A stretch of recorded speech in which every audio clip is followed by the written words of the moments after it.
Chama cha wazee wanaume Tanzania kimeiomba serikali kupeleka hati ya dharura bungeni itakayoharakisha mchakato wa upatikanaji wa sheria itakayowatambua wazee, tofauti na sera ya mwaka 2003 ambayo haitekelezeki. Beatrice Gerard ana undani wa taarifa hii.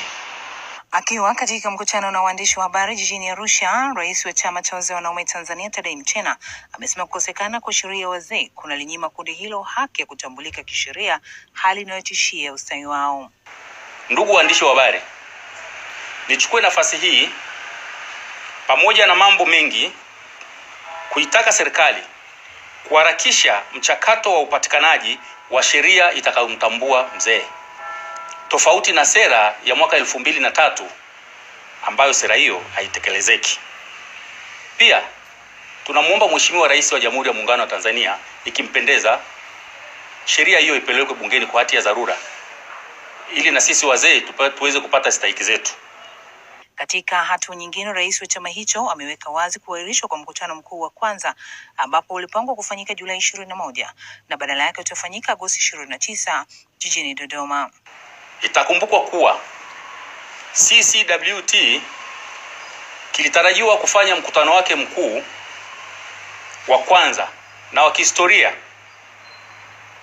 mapema mwezi huu, ambapo kutokana sasa na sababu ambazo zilizoko nje ya uwezo wetu, mkutano huo umesogezwa mbele hadi tarehe 29 mwezi wa 8 2026 jijini Dodoma, makao makuu ya nchi.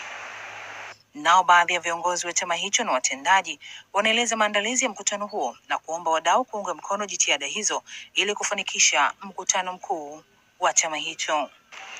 Wanaume wote ambao wana miaka kuanzia 50 na kuendelea Tanzania bara na visiwani kujiunga na chama chetu ili tuongeze nguvu katika kupigania haki zetu ambazo zimeshaainishwa na rais wetu. Naona hali ya wazee ni kubwa na wanatamani sana kufika kwenye mkutano mkuu kwa ajili wakiwaza kwamba wakifika kwenye mkutano mkuu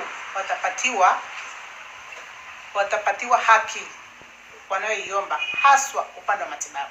Ni vigumu sana kumwambia mzee toa shilingi 20,000 toa shilingi wakati hana kazi, hana kipato chochote. Kwa serikali yetu tukufu tunaomba pia ituunge mkono kwenye masuala ya kusimamia chama cha wazee, pia na taasisi pia zote zile ambazo tuona si wazee ituunge mkono ili hata mkutano wetu ikafanikiwe.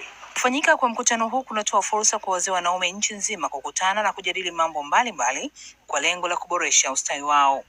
Beatrice Gerard, Star TV, Arusha.